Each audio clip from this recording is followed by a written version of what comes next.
Welcome all of you.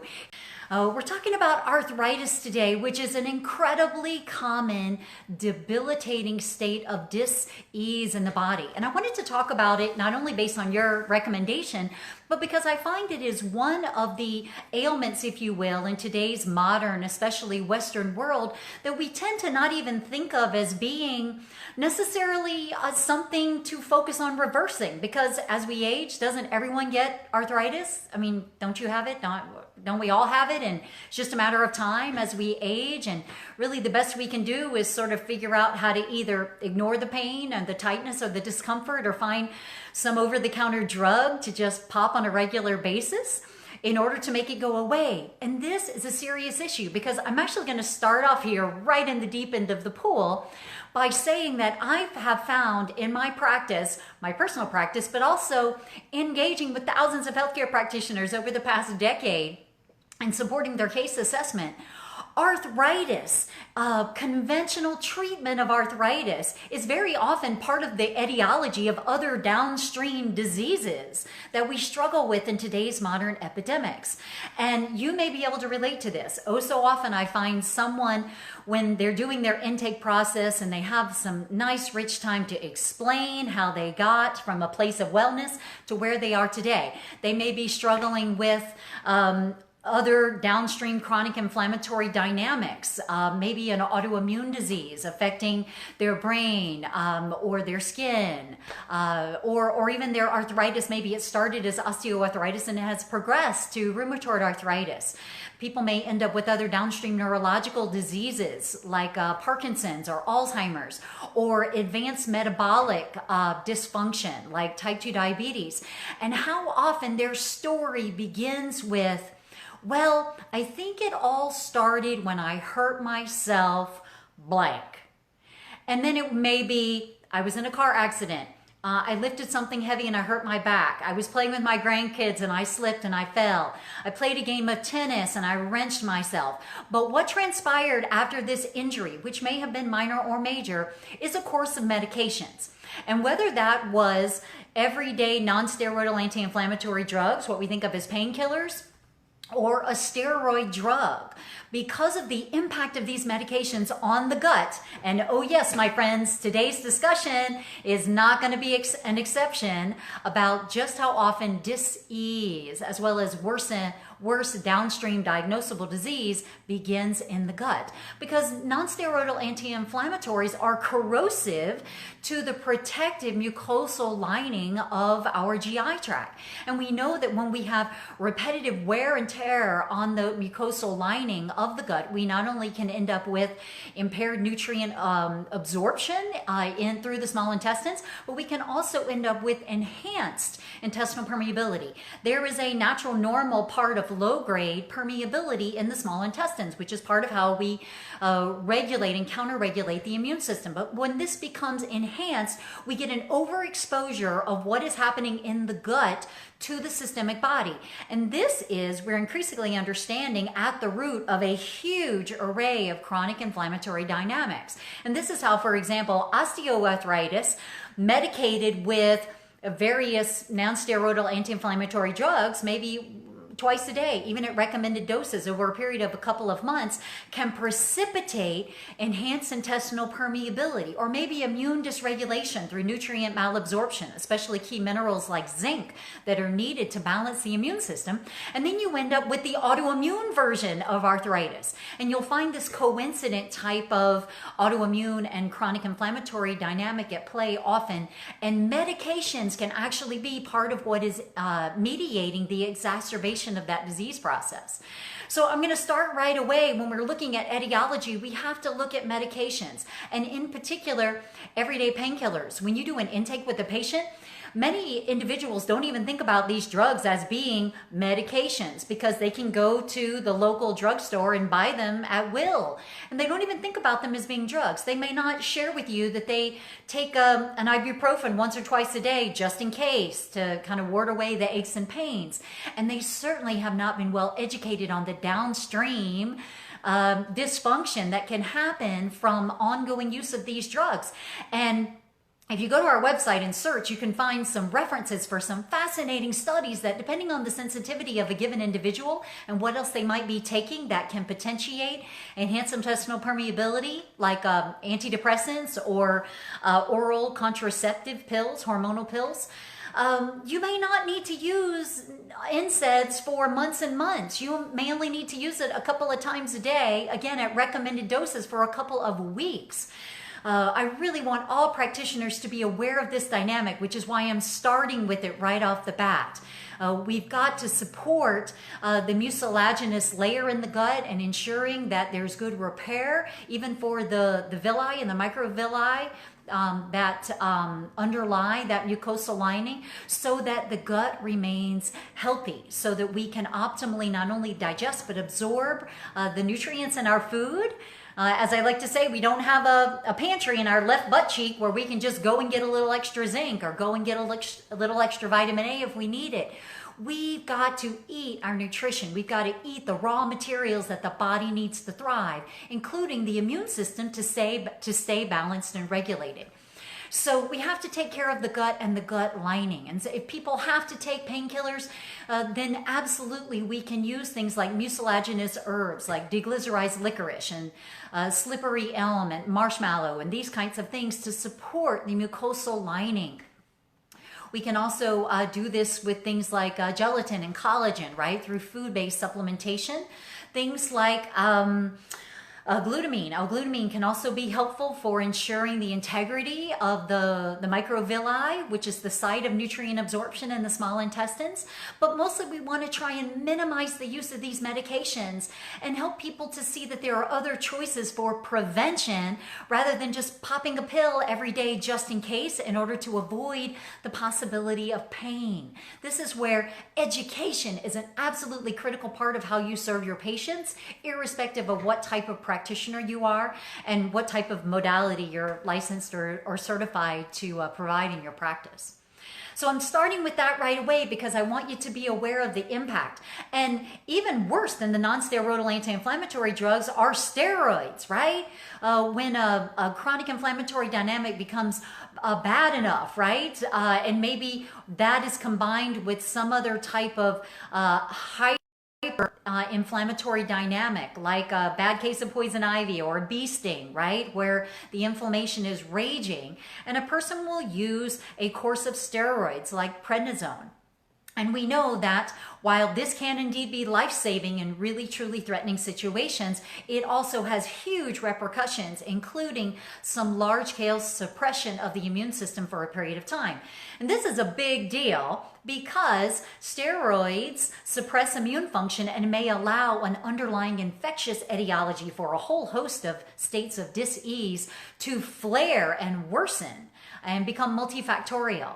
And then, of course, if your patients are taking immunosuppressive drugs, then this is even a further effect, right, in terms of promoting these chronic inflammatory dynamics. I believe that arthritis can be one of the most important warning signs that there is dis-ease in the gut that is spreading to the systemic body. Now, joints are a very interesting part of the body, and of course, when we say arthritis, right, we're basically just saying inflammation of the joint, right? I think it's arthron is when we look at the etymology, arthron from the Greek meaning joint, and itis, as we know, just means inflammation of the. And so often what is in the gut escapes the gut. As Dr. Alessio Fasano was famous for saying, you know, the gut is a bit like Las Vegas, right? What happens in the gut does not stay in the gut. It follows you. And because we have a oh so precious, only 1 cell thick membrane separating the gut from the rest of the systemic body, we look for wake-up calls where what is happening in the body might get trapped. Now, joints are really interesting because we have lots of them. We have them throughout the entire body, and so a joint can give people a wake-up call because it tends to show up, first of all, in the joints that they might overuse or misuse, especially through chronic repetitive action, and especially when the joints are being asked to bear a lot of the weight of the body due to poor muscle mass. Now, the joints are like the bones. In a pinch, they will support excess weight and force, but we're really intended to use our muscles to cushion joints and bones. And so when we lose muscle mass, largely because of sedentary lifestyle, then we're asking our joints to support too much. And if we're overweight or obese, we're really asking them to do that. And so the joints are an important wake-up call because we have a number of them. They're strategically positioned in different places, whether it's your shoulders or your back or your hips or your ankles or your wrists. So they're well poised as yellow warning flags, right? As wake-up calls that there can be imbalance. But what else is notable about joints is they are areas of very low circulation. This is what makes it so difficult for them to heal. And what that means is that your joints act a little bit like an eddy in a stream. We've all seen a stream or a river, and all along the banks, there is an area of slower moving current where there is a trapping of trash, right? This is where you might find all sorts of plastic bottles and paper debris and an old tire, maybe a dead animal, branches and all sorts of debris, right? And they get trapped in this area of localized recirculation that has a hard time joining the rest of the stream. Well, on multiple levels, this is a great example of what's happening in your joint. It traps trash. And internal to your body, immune complexes in particular, where antibodies and antigens are bound. These are relatively large molecules, and so they can easily get trapped in areas of low circulation, and they build up. They have pressure, and as they build up, the immune system is attracted even more to this collection of trash, right? It's checking out things that look like stranger danger in the body. And as there starts to be oxidative damage to the joint itself, then that attracts a secondary inflammatory response that if we don't address the root cause, if we don't get rid of the trash, can easily spiral up on itself. And then we end up with a chronic forward feeding oxidative damage to the joint and inflammatory damage to the joint simply because the joint can't get rid of its trash. And so when we think about this, it makes sense that the dis-ease that's promoting the arthritis so often begins in the gut because the immune system is not interested in what is in the gut transitioning over into the systemic body. And this is where, in particular, the foods we eat and our microbial friends play a huge role in the etiology of a variety of different types of arthritis. We know that when there is enhanced intestinal permeability, and it doesn't have to be that much, right? There doesn't have to be any overt raging autoimmune disease.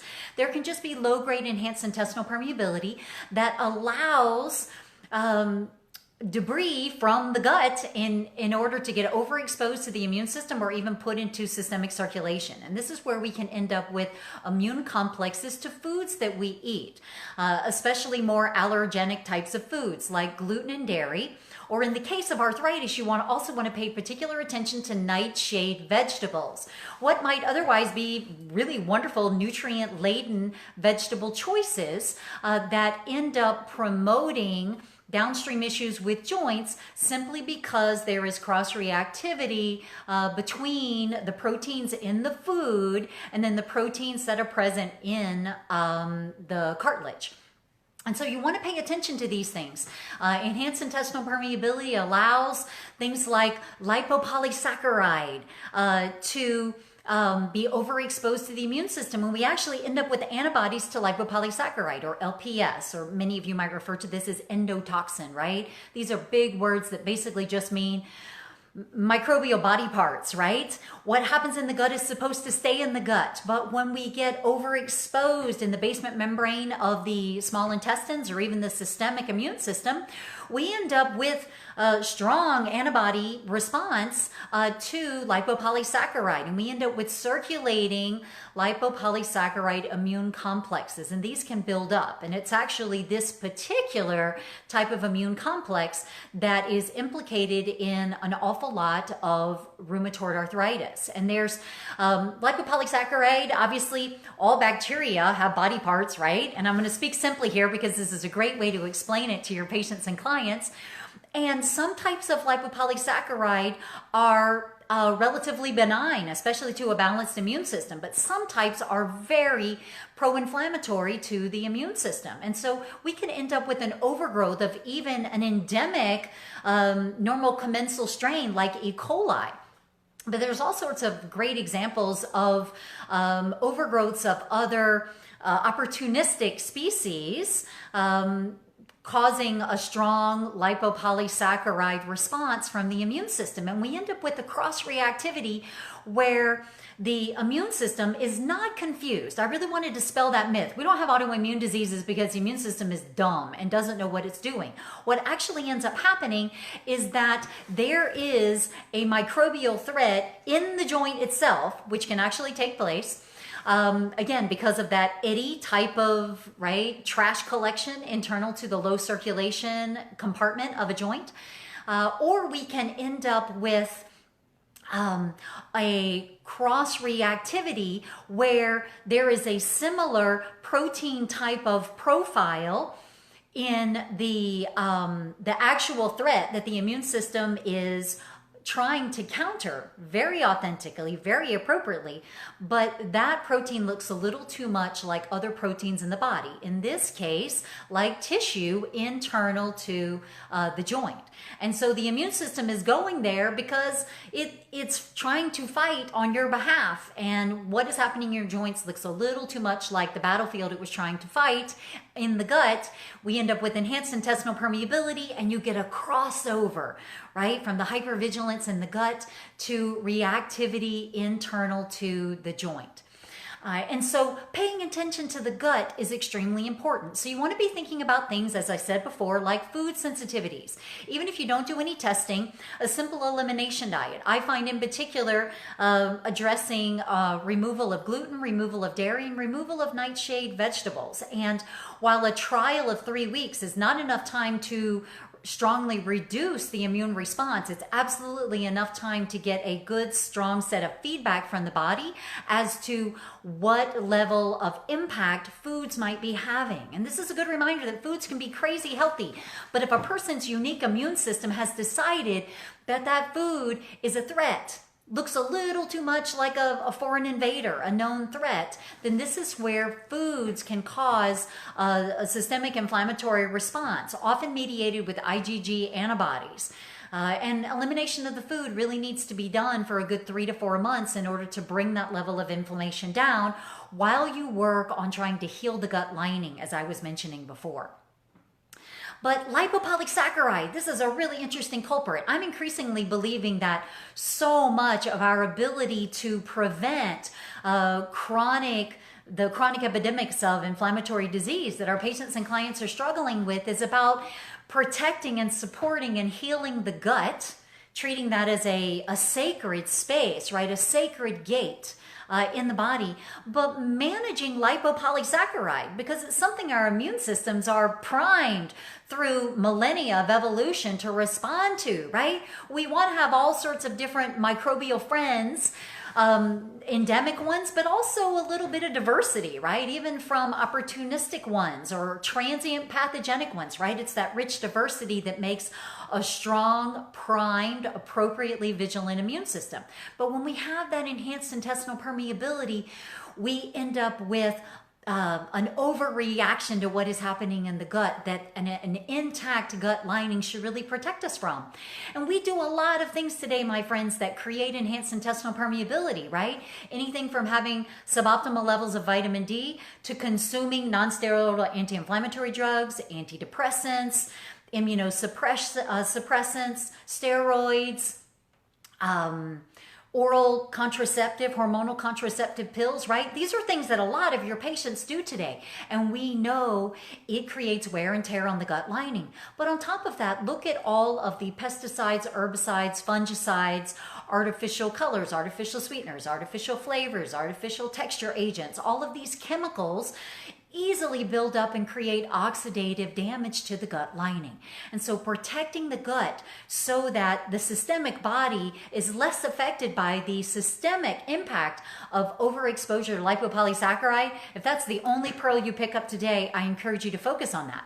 Now, let's take it the next level. So we're dealing with lipopolysaccharide. How does that become a problem systemically? Well, beyond creating immune complexes, we also well know that a strong an exacerbated level of immune system response to lipopolysaccharide puts the body on defense. And so the body starts naturally doing things like reducing your absorption of iron on purpose, right? It increases levels of hepcidin, which impairs iron absorption. And so that's going to start to affect a lot of things downstream, maybe creating anemia, creating neurotransmitter imbalance, maybe hormone imbalance, impairing conversion of T4 to T3 thyroid hormone, right? And so this is where we start to see the body on purpose protecting itself from excessive levels of iron. Why? Because microbes love iron, and having regular, more substantial intake of iron can help the body, help the microbes to thrive and propagate and overgrow. And so the body naturally regulates iron very carefully, just like it regulates estrogen, just like it regulates calcium, just like it regulates cholesterol. None of these are evil substances. The body just has really well-honed regulatory mechanisms for making sure that those powerful substances are present in just the right amount. This is why it's super critical that we never ever claim that someone needs an iron supplement without looking at ferritin. Because when hepcidin goes up as a protective mechanism, very often ferritin is going up as the body is sequestering iron into its stored form, right? Ferritin to protect the body from fueling those microbes, right? By locking up that iron with ferritin to allow the body's immune system to take care of infections first. And in fact, that's another pro for you. If you think an infection has been cleared in a patient of yours and ferritin is still high, the body is not convinced that the infection is gone. And maybe it's not gone, right? Maybe the labs aren't showing you the full depth of more of a remaining kind of chronic low-grade simmering infection. When the body releases ferritin back to a more nominal amount and allows serum iron to go back to a more optimal level, that's actually a good wake-up call. But lipopolysaccharide, right? So we can end up with iron being sequestered. This can lead to things like restless leg syndrome, by the way, right? Because the body ends up with lower grade levels of iron below the neck. And so we end up with sequestering of iron into the most critical sections of the brain that can easily lead to restless leg syndrome, right? This is why so often people who have restless leg find out that they have some kind of chronic simmering dysbiosis, right? Pathogenic, maybe, maybe not, but it's a strong dysbiosis in the gut. But lipopolysaccharide is causing these kinds of imbalances. You need alkaline phosphatase in the intestines in order to break down lipopolysaccharide. You've got a lot of patients who have clinically low or certainly subclinically low levels of alkaline phosphatase. Why? Because they don't have enough zinc. Alkaline phosphatase, ALP, is a zinc-mediated enzyme. And if you don't have enough of it, then the body is going to struggle to break down lipopolysaccharide in the gut. And so it's more likely to build up. But here's a bigger pearl for you.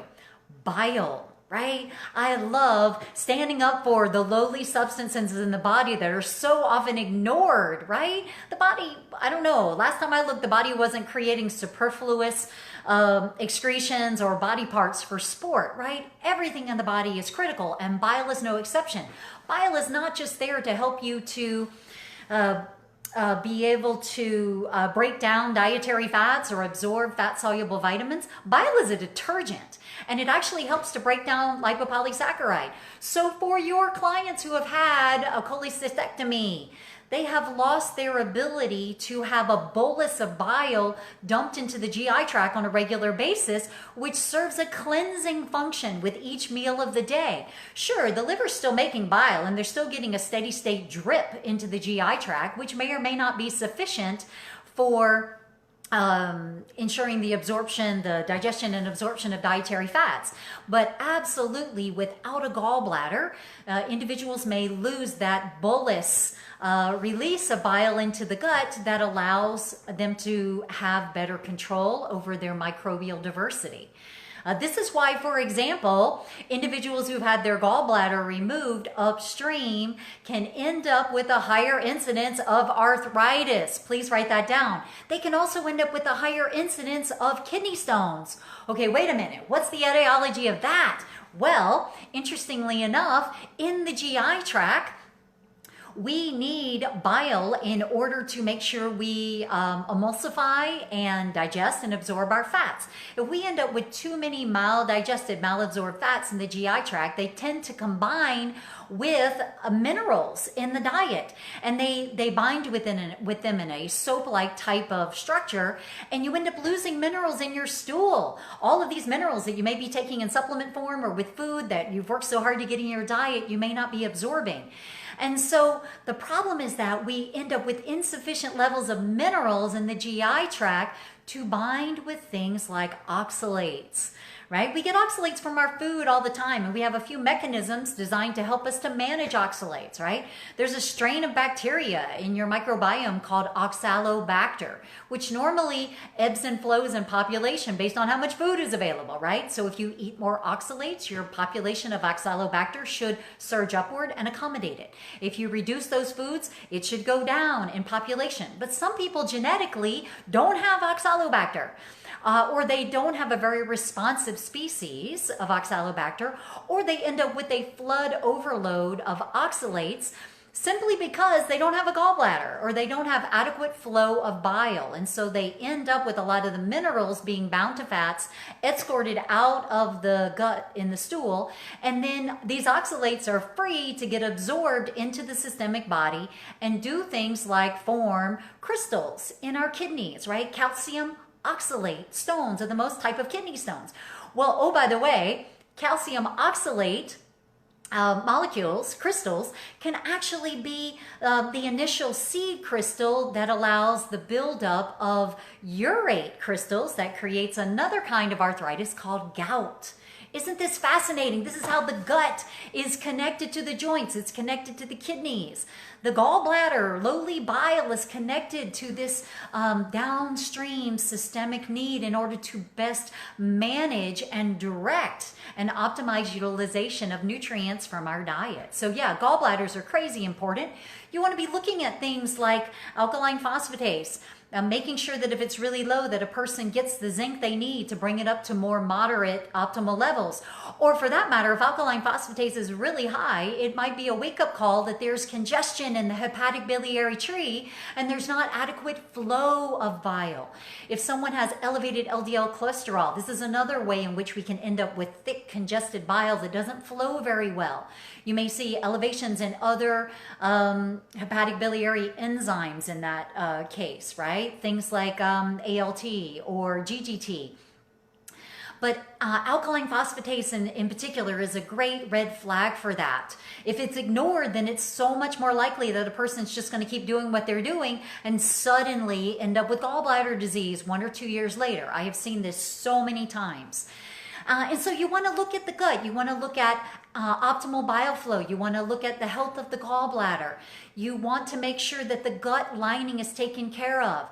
If a person has arthritis, you want to be attentive to removing the most common offenders for food sensitivities like gluten, dairy, and nightshade vegetables. I've introduced the notion that calcium oxalate seeds can build up. Well, let's talk about gout, right?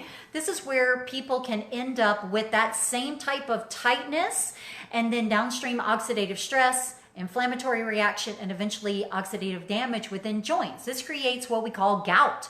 But this is just another kind of arthritis that's having just a different kind of buildup, dealing with the same kind of weakness, if you will, of the joints. I think of it as actually a strength because it's a powerful wake-up call if we teach our patients about using it that way. Why does gout tend to build up? Well, because a person has too much uric acid. And if there's too much of anything in the body, it makes it more likely that it is going to precipitate out of the blood into crystals. And again, crystals are much more likely to be lodged in areas of low circulation. So here we are, back to the joints. well, you can end up with urate crystals, right? These are uric acid crystals that are precipitated out of the blood because there's too much of it. Most common reason why people end up with elevated levels of uric acid is actually another point of interconnectedness. We're going to leave the gut now and talk about metabolic disease, right? Metabolic dysfunction. Fructose. We all know intuitively that sugar is a nemesis in the modern diet, especially in the modern Western diet. And while glucose, excessive glucose can be a challenge that eventually will create metabolic dysfunction, I believe the strongest nemesis that we have in creating metabolic disease is fructose. And table sugar is about half glucose and half fructose. But we have a society that just is addicted to things tasting sweetened, to being flavor enhanced. And so everything is sweetened, but especially sweetened beverages are a real upstream nemesis for downstream joint issues because when we end up with excessive levels of fructose being ingested in the diet, again, usually in the form of sugar or high fructose corn syrup, fructose, my friends, in case you've forgotten your biochemistry, can only be metabolized by the liver. And it's very easy for the liver to get overwhelmed with the quantity of fructose that we consume. And after the body replenishes glycogen stores in the liver, the only thing the body can do with excess fructose is to turn it into fats, right? De novo lipogenesis in the liver. And over time, with lots of sugar and sweetener intake, this is how we can end up with early or even moderate stage fatty liver way before any type of other blood sugar issues or even insulin resistance for that matter has appeared. I think we're increasingly learning that most often, not all the time, because there are always exceptions, but most often the fatty liver comes first, especially for people who are dealing with a diet heavy with sweeteners. And so we want to support the liver because what happens if we don't? Well, we end up with high production of uric acid because uric acid is an antioxidant. We think about these things again, cholesterol, estrogen, calcium, uric acid. These aren't evil substances. The body's not stupid. It's not making rogue evil substances on purpose so that we have to deal with that. Of course it's not. We actually are producing excessive levels of uric acid as part of the body's protective mechanism because we need antioxidant support to counter the oxidative damage done from excessive fructose or downstream from that in time, excessive glucose. But the connection between fructose and subclinically elevated uric acid is something to look for in everyday blood labs in your patients and clients, because that can easily promote just enough uric acid to precipitate out as crystals, and then people get the classic symptoms of gout, which is pain in particular in the joints, especially of the toes, but sometimes in the fingers and the ankles as well. This is another great example of powerful interconnectedness within the body, right? And so this one is a simple example of we got to bring down the intake of sugars and sweeteners. We've got to help to inspire and educate our patients and clients to wean themselves off of needing everything to taste sweetened so that they can get back to everyday foods tasting delicious. And this is why I'm not a fan of long-term use of certainly not artificial sweeteners, but even natural sweeteners, heavy intake of things like xylitol or stevia, because it keeps your patients and clients attached to needing their foods to be super sweetened. And in the absence of having their handy dandy natural sweetener, they're going to still go to hyper sweetened foods in order for them to be palatable. It takes time for the taste buds to adjust. And it can be so liberating for your patients and clients to move away from sweetened foods. They're free from those addictions or habitual patterns. But it takes about a couple of months in order for the taste buds, in my experience, to fully set a new pattern. And so they need your support from you specifically or from someone in your practice, like a health coach or a dietitian, a health educator, somebody who can help them to make different dietary choices to reduce their dependence on sweeteners. So I'm bouncing around here, but I want to give you this kind of rich variety of pearls. I want to go back to oxalates for a second because calcium, I believe, is the supplement that excessive intake is most promoting disease in our society today. I have met so many well-intended, somewhat freaked out women in middle age, especially in late perimenopause and menopause years, who have been made to be very afraid of femur fractures and all sorts of downstream harm due to weak bones because of expected bone mass density loss as they move into the menopausal years. And it's creating a lot of fear. So women are not intelligently supplementing with calcium, especially starting with calcium in food, but even moving to a calcium supplement, they're not doing it intelligently. I can't tell you how many clients I have seen who are taking like 2,000 milligrams of a poorly absorbed calcium supplement with no magnesium, no boron, no silica, no vitamin K2. And what are they ending up with? They're calcifying soft tissues like their arteries, like their kidneys, like their joints, like their pineal gland. Calcium will run rogue in the body if you let it. And I believe it's really powerful to spread divided doses of calcium throughout the day and make sure that we take calcium and we educate patients about the importance of taking calcium always with magnesium, with vitamin K2, and if necessary with vitamin D.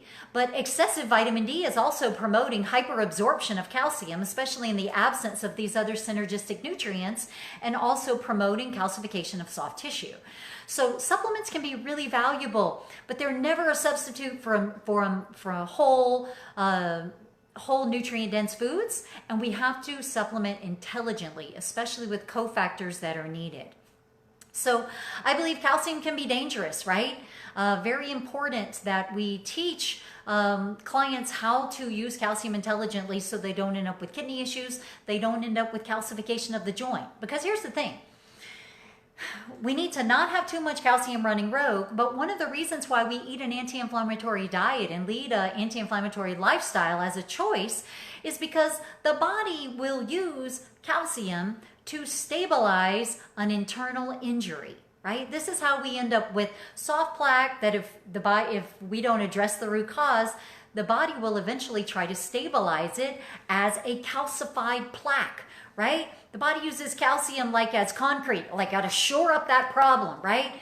I've been trying to defend, screw it. I'm just going to stick some calcium in there in order to stabilize the wound. And this is why the body uses plaques as evidence of some type of internal wound, right? Think about it. When you have too much microbial oxidative or inflammatory damage in your mouth, like in your teeth, in your gum line, you end up with dental plaque, right? If you have elevated blood sugar or too many stress hormones like adrenaline, cortisol coursing through your body, or immune complexes to microbes like H. pylori coursing through your arteries, then we end up with wear and tear on the lining of our arteries, and it's that attracts a plaque, right? Your patients can have really high cholesterol, and if they have a very anti-inflammatory lifestyle, it's not going to matter diddly because the body's not trying to calcify anything. It's not putting a Band-Aid, right? Think about a plaque as like well-intended Band-Aids. If you reduce the need for the Band-Aid, the body's not going to try to heal you from anything. So really important that you teach them that upstream from all of the dynamics I'm talking about is the impact of the everyday choices that we're making. At SAFM, we teach the power of crap food, stress, and toxins. This is the modern Western way.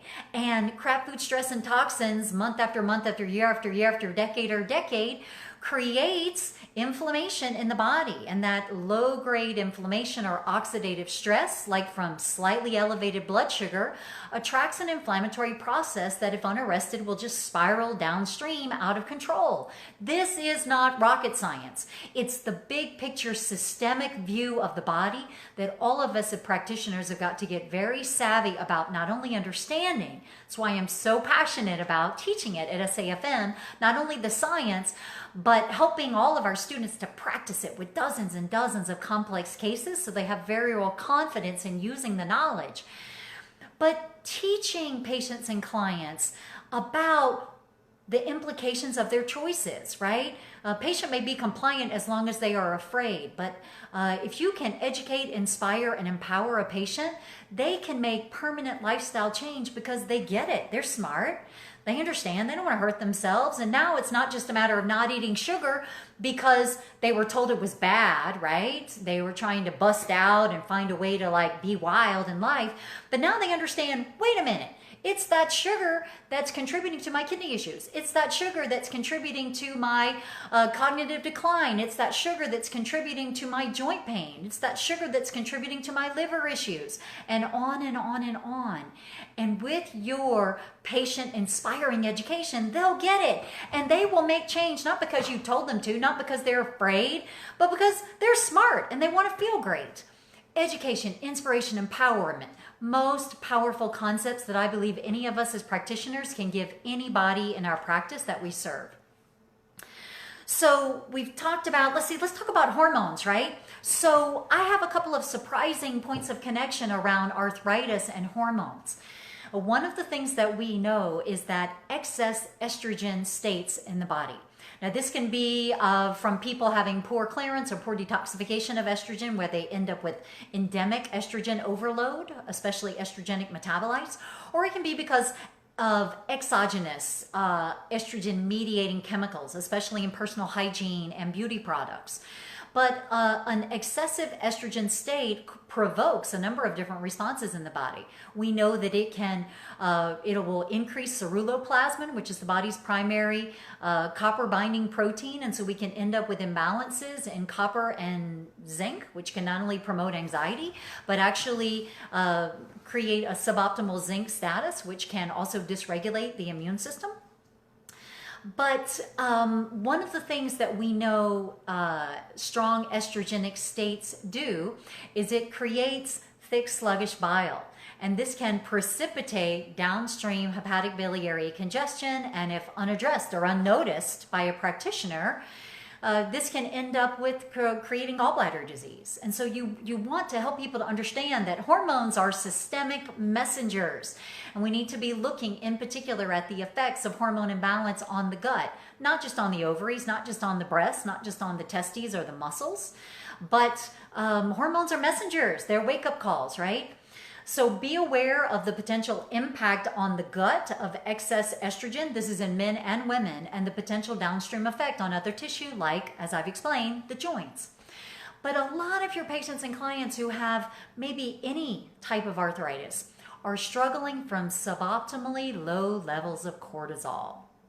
Now, we all know cortisol is a stress hormone. And while our patients and clients might be afraid of it because they think, ooh, cortisol, right? That's badness. But as practitioners, we know that cortisol is actually beneficial. Cortisol is protecting us from the effects of stress. It only starts to create pathological issues when the state of stress becomes permanent, when it becomes a lifestyle, right?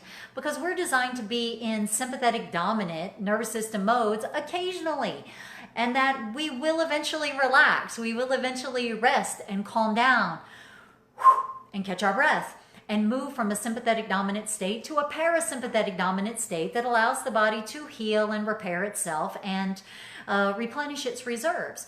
But we have a lot of patients and clients who are living with a state of suppressed HPATG axis.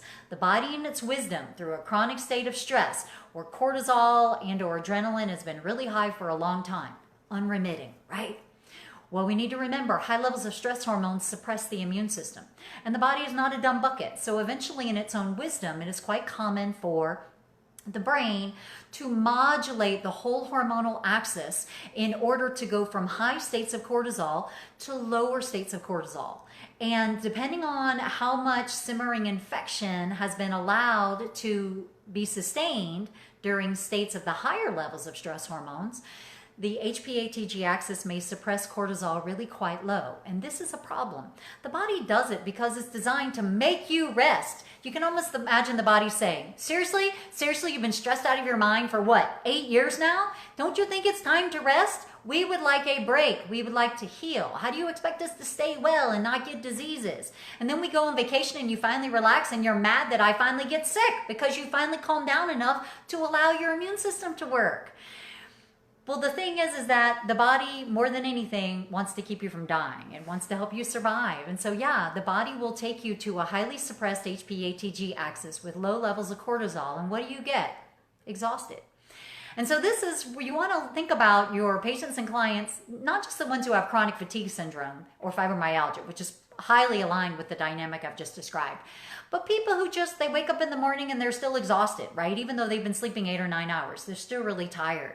It's probably because they don't have a strong cortisol awakening response and they're still having to deal with leftover melatonin in the morning hours, which normally that bust out cortisol awakening response should countermand and suppress melatonin in the morning so that cortisol can rise and help you to be energetic.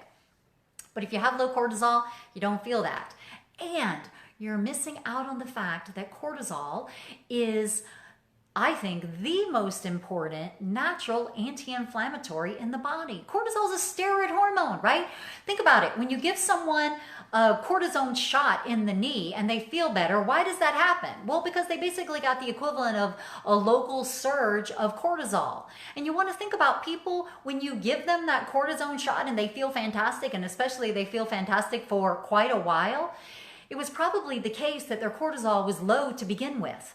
And so we want to be thinking about this point of connection. These individuals with a suppressed HPATG axis are much more likely to have things like joint pain, like arthritis, because normally moderate levels of cortisol would be suppressing inflammatory dynamics in the joint that can be allowed to spiral out of control. And so helping your patients and clients to understand that the war has to be over. Your immune system has to feel that the battle is over so that the HPATG axis will relax. And here's the thing. Your brain is not going to fall for any kind of BS that you're telling it. Your brain knows exactly how stressed you are. So we like to kind of make our stress look better. Like, I'm not stressed, I'm good. Or I thrive on stress. I'm actually better. I'm healthier on stress. That is not the case. Long-term stress is debilitating for all of us. And you're not going to fool your brain into your actual stress state. Your brain's going to know. So you might as well get honest with yourself about the choices that you're making. And until we are sleeping lengthy and deeply and soundly, until we stop the negative self-talk and the constant ruminating on very anxiety-producing things, until we get rid of sources of chronic physiological stress, right? Whether it's food sensitivities or toxicity or burning the candle at both ends, so our immune system can't actually fully wipe out an infectious threat, and so it's remaining simmering in the body. These are things that keep people trapped in a chronic sympathetic dominant nervous system mode that will eventually make the immune system take over on your behalf and crash your cortisol. Very common dynamic. So you want to be on the lookout for this type of dynamic because the body normally has moderate cortisol as part of its own anti-inflammatory support. I want to go back to talk for a moment about remedies, right? So as I've spoken of here, there are a number of systemic dynamics at play in the body that arthritis can just be a wake-up call for. So if a person's not going to use ibuprofen or aspirin or other non-steroidal anti-inflammatory drugs, what actually helps them with rapid relief for arthritis, pain, and tightness so that they can get some relief and maybe sleep better? They can get some relief and begin to actually have some movement and exercise. I have found that the best remedies for this, especially from an osteoarthritis viewpoint, are 2 anti-inflammatory herbal extracts. One is boswellia, which comes from frankincense, and the other one is curcumin, which comes from turmeric. Curcumin, not turmeric, because by the way, not low-grade intake of turmeric, like you might use as a spice in a curry, but excessive levels of turmeric can actually promote kidney stones, by the way, because turmeric is high in oxalates. But boswellia and or curcumin, and they are very synergistic as a pair, by the way, are extremely powerful for reducing arthritis, tightness, and pain of all types in my experience. If there's rheumatoid arthritis or some evidence of an autoimmune type of dynamic, even if the symptoms of the autoimmune dynamic at present are elsewhere, like lupus or MS or type 1 diabetes or celiac disease. There's a really powerful tool called undenatured type 2 collagen This is actually an extract from chicken, and it's taken orally as a supplement, which actually allows the immune system in the gut through repeated exposure to develop tolerance to the collagen. I'm sorry, cartilage. I'm saying collagen, but I mean cartilage. And allows the immune system to basically have an adaptive tolerance to the cartilage, which will calm the autoimmune reaction against your own cartilage as well. This undenatured type 2 cartilage is really a powerful intervention for rheumatoid arthritis. At the end of the day, the autoimmune version, you got to focus on the gut, and that's a whole nother video. But we got to deal with the gut, in my experience, regardless of whether it's autoimmune or not. You want to make sure that zinc, vitamin A, and vitamin D are measured and at their optimal levels because they're critical for immune system balance. We don't want an over-permissive immune system that allows chronic simmering infections, but we also don't want a hypervigilant immune system that's attacking everything because it's freaked out. We want an appropriately balanced and appropriately tolerant immune system. And zinc, vitamin A, and vitamin D are particularly synergistic in mediating that. So you want to make sure that those levels are optimal. From a supplementation viewpoint, I have to tell you, I believe the research is much more compelling around using collagen and gelatin to support joints rather than things like chondroitin. Absolutely omega-3 essential fats, especially EPA, and then also anti-inflammatory omega-6, GLA, right? Gamma-linolenic acid, like borage oil or evening primrose oil. The combination of them, I have seen that in some significant dose really dramatically reduce a whole host of inflammatory symptoms, including joint pain. And then the last thing you want to think about is that ultimately the damage that's happening to a joint that comes from sustained arthritis is about oxidative damage, and even moderately elevated blood sugar can be promoting that dis-ease in the body. But we need strong antioxidant function. And sure, we can consume all sorts of antioxidants in our foods, which help, but the body's endogenous antioxidants are by far the most important ones.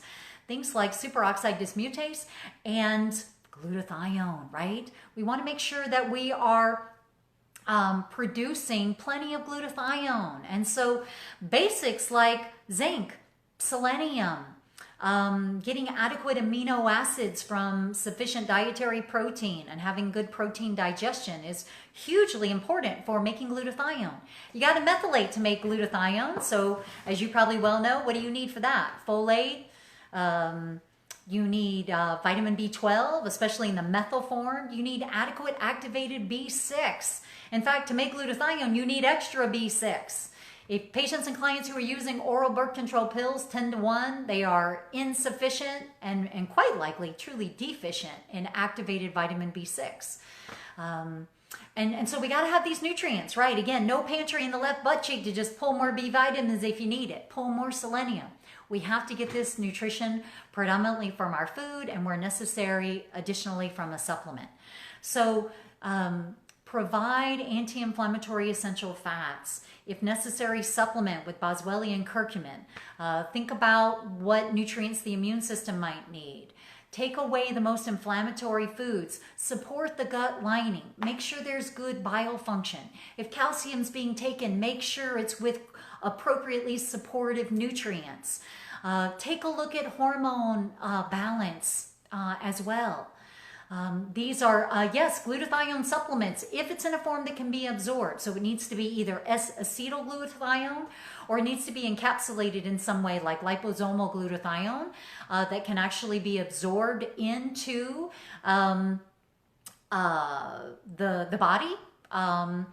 Essentially as a fat, right? Otherwise your digestive system is going to break down glutathione and it may not actually help to increase endogenous levels of glutathione at all. You want to be able to absorb intact glutathione in a supplement. The S-acetyl form is basically treating it like a fat-soluble nutrient at that point. So it gets absorbed actually right into the lymph system and sent out to the body. So yeah, glutathione supplements should be absolutely important. Where you feel like there is a severe issue that needs to be addressed or where a person is a long way from having a healthy diet. Cruciferous vegetables, especially broccoli, broccoli seed extract is a supplement. Sulforaphane, right, helps to promote the enzymes that synthesize glutathione. That can also be of value. But for foods, I most recommend avoiding gluten, dairy, and nightshade vegetables as a full cold turkey 3-week trial. And then you got to get at sugar. You got to get at things that are increasing the body's sugar demand, even if blood sugar appears to be mid-normal, right? There's all sorts of oxidative damage happening to the body in the entire upper reference range of fasting glucose. So please don't wait for things to become bad enough to be clinically diagnosable before we take action.